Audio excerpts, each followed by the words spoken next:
knelt down until he sat on his ankles and stared up into the glowing face, daring him to look back. But he wouldn't.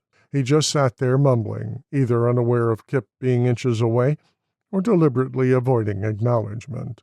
"Well, as long as he's sitting here, I will too," Kip said, as he stood up and walked to the opposite bench and had a seat. "I'm going to have a thorough look around his head, then meet up with you guys for the next interrogation session.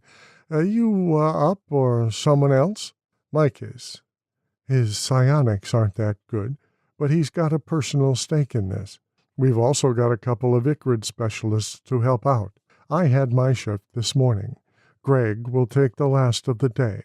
"You heading for a workout?" "I was going to get you up to speed first." "Go ahead. I'll find my own way from here." "A bit of advice," Jason warned. "Don't do anything to tick them off, no matter what kind of memories you stumble across." "That bad?" "Sick is the word. I don't like digging through that crap, but we need intel. Don't let them see you get angry. They still think we're here to save them." "Understood."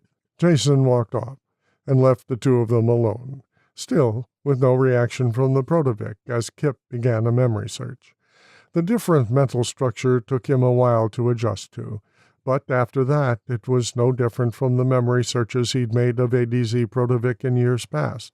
That familiarity let him dig deeply right off the bat, though without a language translation. A lot of the man's thoughts were a mucky mess.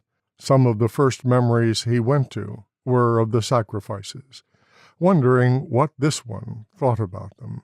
Kip saw him observing many from his place in the crowd, and the feelings that accompanied them turned the Archon's stomach. He was actually convinced that the horrific pain and agony of their deaths was a good thing, upping the Veliquish's standing in the Nash, and that the more resistance an individual gave, the more intense their destruction resulted in a greater reward.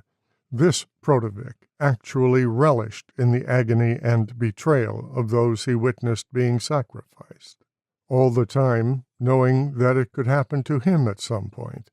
Rather than see that as a problem, this one ignored it. He was one of the people benefiting from their demise, and it was almost a joke to him.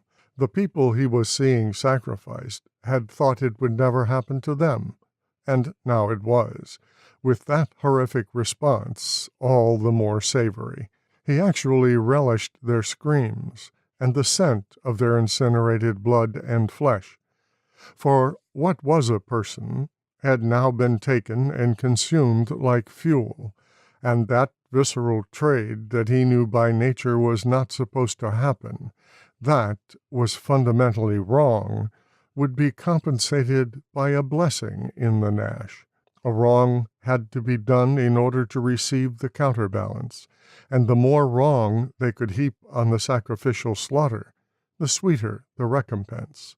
Kip realized that the ones groomed from birth to be the purest of sacrifices were not told of their purpose, so that when it did come, the outrage and defiance would be intact, and they would go to their deaths in the utmost betrayal in order to fuel their position in the Nash with the greatest compensation.